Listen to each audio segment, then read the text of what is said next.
Have you ever baked a delicious cake? Have you ever created a spaceship from toy bricks? Have you ever put together a bookcase?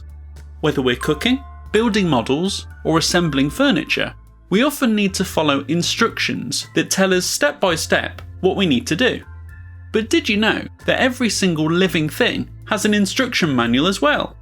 It too goes step by step, telling organisms, like our bodies, how they should be built. I've got my instruction manual here. The question is, where's my screwdriver gone?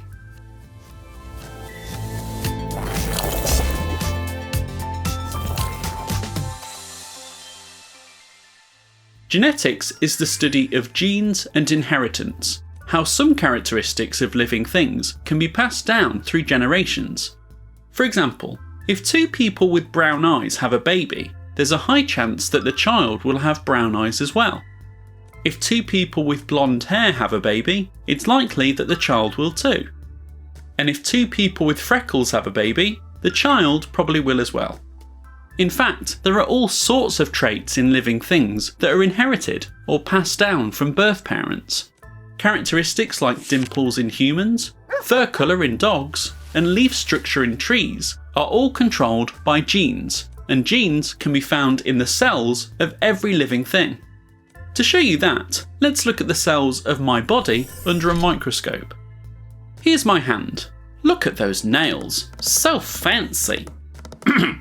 If we zoom into the skin of my hand, you'll see that it's made up of lots of cells. Cells are the building blocks of all living things. We can zoom in further to look at a single cell on its own. It's kind of cute, isn't it? Wiggling around. The bit that we're interested in is this, the nucleus, which is the cell's control centre. Let's zoom into that. Aha! Now we're talking. These are chromosomes. Most humans have 46 chromosomes, and these are what determine a lot of the characteristics we saw earlier, like eye colour. Chromosomes usually come in pairs, one from each birth parent, and most humans have 23 pairs. If we zoom in even further, we can see that chromosomes are very long bundled up strings. If we zoom further still, we'll see what the strings are made of. This is deoxyribonucleic acid, or DNA, and it's like the instruction manual for all living organisms. As we saw a moment ago, DNA is held together in very long strings, and different sections of those strings are all responsible for different traits.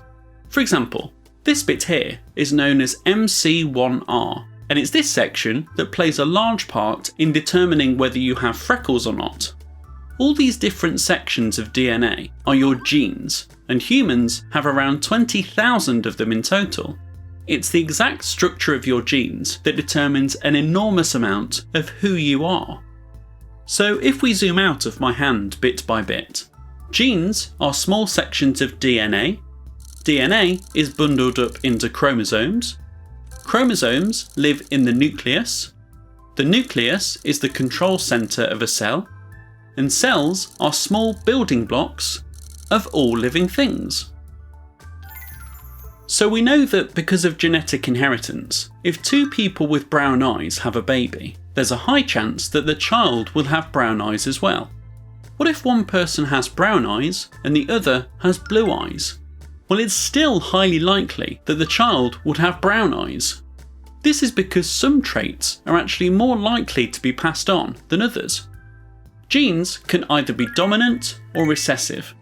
For example, the gene for brown eyes is dominant, and the gene for blue eyes is recessive. If a gene is dominant, only one copy of it is needed for the characteristic to be expressed. If a gene is recessive, however, 2 copies are needed for it to be expressed. Knowing this, we can show all the possible genotypes, or combinations of genes, for both brown and blue eyes. This person has 2 copies of the gene for brown eyes, this person has 2 copies of the gene for blue eyes, and this person has 1 copy of each. When showing gene combinations like this, instead of icons, we often use letters. I'll use the letter E for I. Dominant genes are written as capital letters, and recessive genes as lowercase letters. So 2 capital E's here, 2 lowercase e's here, and one capital and one lowercase e here. Now we've listed all the possible genotypes for brown and blue eyes, we need to see how that translates into the different phenotypes, or characteristics that are actually expressed. Person 1's genotype is 2 browns, which means their phenotype will be brown eyes. Person 2's genotype is 1 brown and 1 blue. Remember, the gene for brown eyes is dominant, so although there's one of each gene, their phenotype will be brown eyes. Person 3's genotype is 2 blues, which means their phenotype will be blue eyes. Because the gene for blue eyes is recessive, this is the only combination that will actually result in someone having blue eyes. These different combinations, 2 dominant genes, 2 recessive genes, and one of each, have terms to describe them. If both genes are the same in a genotype, like here and here, they're known as homozygous. 2 dominant genes are homozygous dominant, and 2 recessive genes are homozygous recessive. If both genes are different in a genotype, they're known as heterozygous. Remember, in a heterozygous combination, only the dominant gene is expressed. Did you know that you can predict what genes a child will have just by looking at the genes of the birth parents? To do so, we draw out a table called a Punnett square. Here we have parent 1 and parent 2. Let's say that parent 1 has 2 copies of the gene for brown eyes, a homozygous dominant genotype. Like before, we'll write that as 2 capital E's. Parent 2 on the other hand has 2 copies of the gene for blue eyes, a homozygous recessive genotype, which we'll write as 2 lowercase e's. Once we've got the parents' genotypes, we can use these squares to list the 4 possible outcomes. The squares in this column inherit the first gene from parent 1, and the squares in this column inherit the second gene from parent 1. The squares in this row inherit the first gene from parent 2, and the squares in this row inherit the second gene from parent 2. Here are all the possible genotypes that their children could inherit. You might have noticed that they're all the same. No matter how many children these parents have, there's a 100% chance that their genotypes for eye colour will be heterozygous. Because the gene for brown eyes is dominant, that means that every child will have brown eyes. Parent 2's blue eyes may be dazzling, but parent 1's dominant genes mean their children will never have them. Let's look at a different situation. What if both parent 1 and parent 2 have the heterozygous genotype we just saw? 1 gene for brown eyes and 1 gene for blue eyes. The squares in this column inherit the dominant gene from parent 1, and squares in this column inherit the recessive gene from parent 1. The squares in this row inherit the dominant gene from parent 2, and the squares in this row inherit the recessive gene from parent 2. There's a bit more going on here. Not every genotype is the same this time. Here, there's 2 genes for brown eyes. Here and here, there's 1 gene each for both brown eyes and blue eyes. And here, there's 2 genes for blue eyes. So there's a 1 in 4 chance of a homozygous dominant genotype, a 1 in 4 chance of a homozygous recessive genotype, and a 2 in 4 chance of a heterozygous genotype. What phenotypes will these translate to? What would these children actually look like? Well, we know that you need 2 copies of a recessive gene for it to be expressed, so this combination will result in blue eyes, but the other 3 will result in brown eyes. So there's a 1 in 4 chance of blue eyes, but there's a 3 in 4 chance of brown eyes. So it's 3 times more likely for these parents to have a child with brown eyes than blue eyes.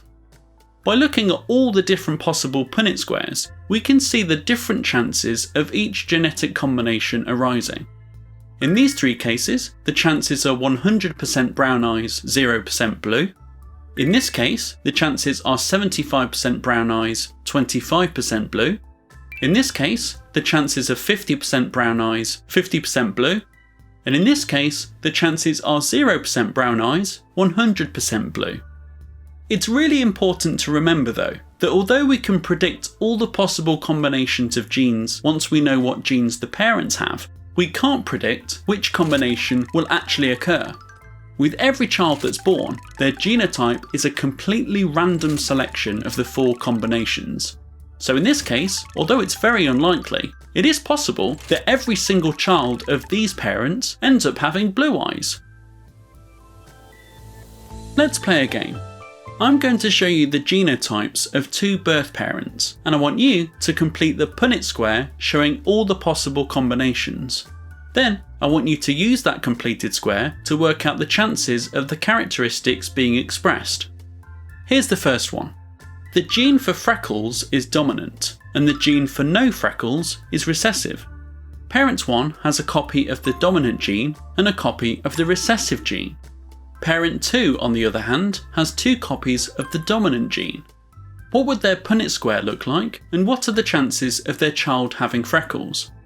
If you want, you can pause the video and do it all by yourself, or keep watching and I'll do it with you.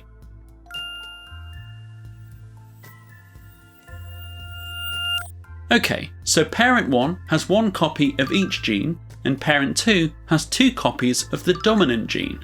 The squares in this column inherit the dominant gene from parent 1, and squares in this column inherit the recessive gene from parent 1. The squares in this row inherit the first dominant gene from parent 2, and the squares in this row inherit the second dominant gene from parent 2. In these 2 cases, there's 2 genes for freckles, and in these 2 cases, there's 1 of each. The gene for freckles is dominant, so only 1 copy is needed for it to be expressed. Every combination here has at least 1 copy of the dominant gene, so there's a 100% chance of their child having freckles. Here's the next one. The gene for dimples is dominant, and the gene for no dimples is recessive. Both parent 1 and parent 2 have 2 copies each of the recessive gene. What would their Punnett square look like, and what are the chances of their child having dimples?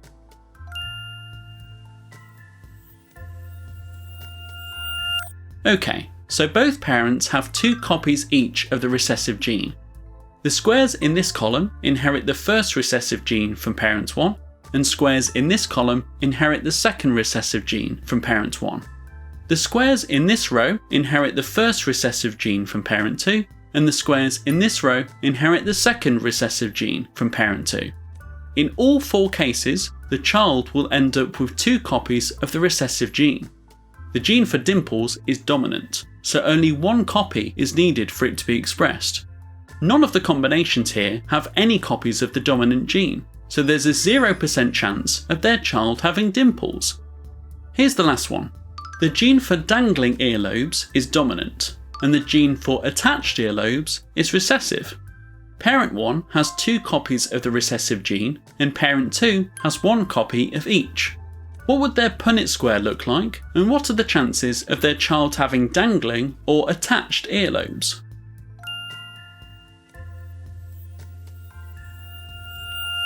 Okay, so parent 1 has 2 copies of the recessive gene, and parent 2 has 1 copy of each. The squares in this column inherit the first recessive gene from parent 1, and squares in this column inherit the second recessive gene from parent 1.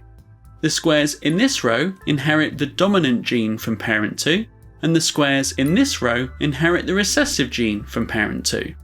In these 2 cases, there's 1 of each gene, and in these 2 cases, there's 2 recessive genes. The gene for dangling earlobes is dominant, so only 1 copy is needed for it to be expressed. These are the only combinations with any dominant genes, so there's a 50% chance of their child having dangling earlobes and a 50% chance of their child having attached earlobes. Okay, so let's quickly remind ourselves. Characteristics like eye colour, hair colour and freckles are controlled by genes. Genes are small sections of DNA, which is bundled up into chromosomes, that are found in the nucleus of every cell in an organism. Genes come in pairs, 1 from each birth parent, and can be either dominant or recessive. For dominant genes, only 1 copy is needed for it to be expressed. For recessive genes, 2 copies are needed for it to be expressed. So we know that genes are sections of DNA, but what actually is DNA and what is it made of? Well, its curvy spinning shape is known as a double helix because the main structure has got one helix here and another helix here. The bits we're interested in though are these pieces in between. These are chemicals called bases. They're a bit like the rungs on a ladder, and each rung has a pair of bases, one on each side. There are 4 different types of bases. There's adenine, thymine, guanine and cytosine. Instead of using their full names, we can call them A, T, G and C. It's the specific order of these base pairs in DNA that generates all the different characteristics we've been talking about. Every gene in your body is just A's, T's, G's and C's in lots of different orders. You might have noticed that there's a pattern to how the bases are paired up.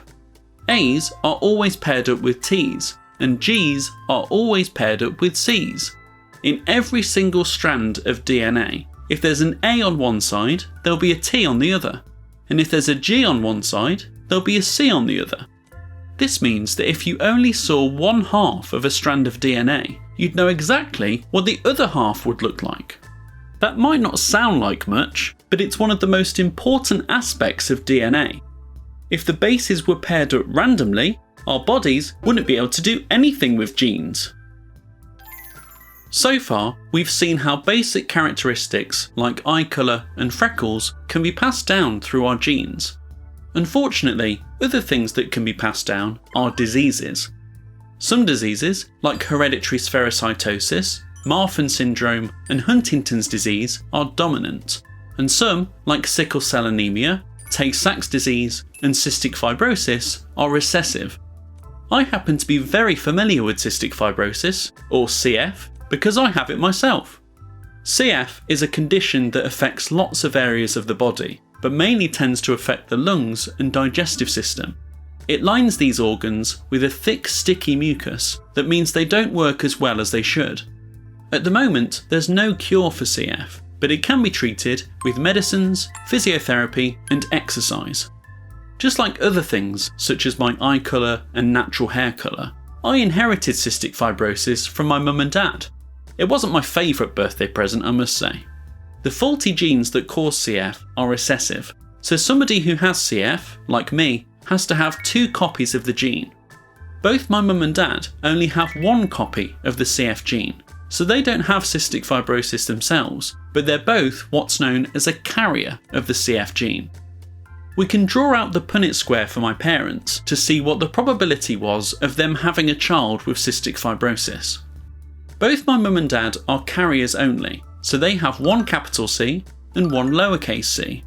Like before, we'll fill in the squares and see what we get. Here we've got 2 copies of the dominant gene, which means that this child wouldn't have any CF gene passed on. Here and here we've got 1 copy of each gene, so these children would be carriers, like my parents. And finally here we have 2 copies of the recessive gene, which means this child has cystic fibrosis. As we've seen before, every time my parents had a child, which of these 4 cases happened was completely random. When they had me, it just so happened that I inherited both recessive genes and ended up having CF. My brother Alex, on the other hand, ended up inheriting 1 copy of each gene. So, like my parents, he doesn't have CF, but he is a carrier. So when my parents had children, there was a 25% chance of a child having no CF genes, a 50% chance of a child being a carrier, like Alex, and a 25% chance of a child having cystic fibrosis, like me. So although my brother Alex is a carrier of the CF gene, he had no way of knowing until he had his genes tested. If someone has a family member with a genetic disease and wants children of their own someday, they may wish to get their genes tested to see whether their child could inherit the disease as well. Alex had a baby of his own last year, and so his wife Bryony had her genes tested too. It turns out she didn't carry any CF gene, so there was 0 chance of their child having CF. Let's look at their Punnett square to see why. Alex is a CF carrier, so he has 1 copy of each gene, and Bryony doesn't carry any CF genes, so she has 2 copies of the dominant gene. If we fill in the squares, we can see that there was a 50% chance of their child having no CF genes and a 50% chance of them being a carrier. You'll notice that there was a 0% chance of their baby having cystic fibrosis. What about when I have children in the future? My wife Vicky doesn't have cystic fibrosis, but she doesn't know whether she's a carrier or not. If she doesn't carry any CF genes, our Punnett square would look like this. There would be a 100% chance of our child being a carrier.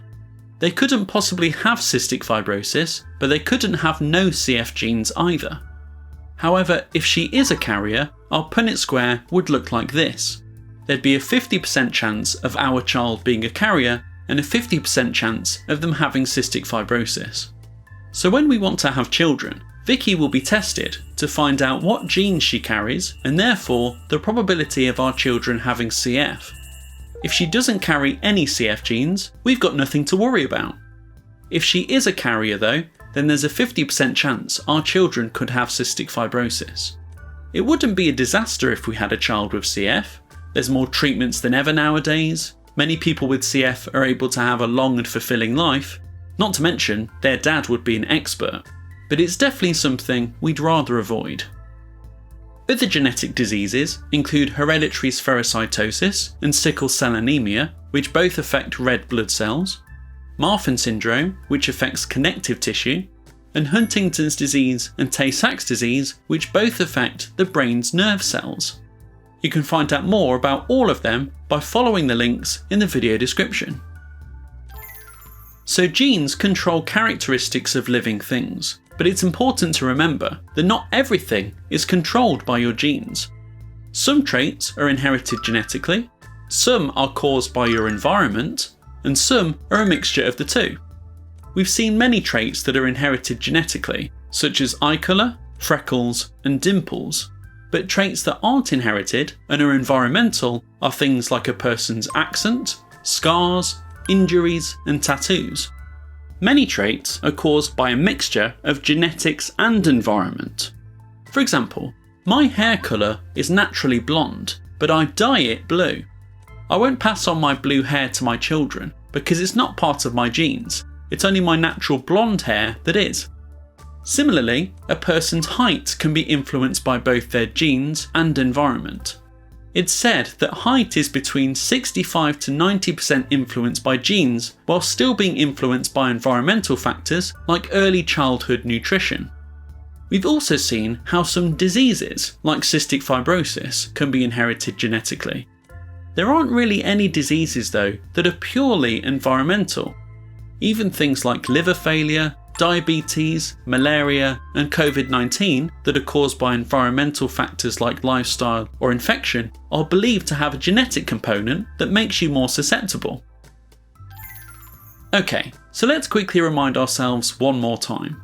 Characteristics like eye colour, hair colour, and some diseases are controlled by genes. Genes are small sections of DNA, which is bundled up into chromosomes, that are found in the nucleus of every cell in an organism. Genes come in pairs, one from each birth parent, and can be either dominant or recessive. For dominant genes, only one copy is needed for it to be expressed. For recessive genes, 2 copies are needed for it to be expressed. If you want to keep practicing, download the worksheet in the video description. If you want to learn more about cystic fibrosis, the people it affects, and how it shapes their lives, you can listen to my podcast, Straight from the Lungs. I talk to people living with CF every day, their friends and family, and the medical experts who research it and treat it. I even share some of my own experiences too. To listen to Straight from the Lungs, just follow the link in the video description. Learn with Will is on Ko-fi, where you can support the channel with either a one-off donation or a monthly contribution. Just follow the link in the video description. If you like this video, make sure to give it a thumbs up. Subscribe to learn science, English, maths and more with Will, and let me know what you want to learn next by commenting below or emailing info@learnwithwill.co.uk.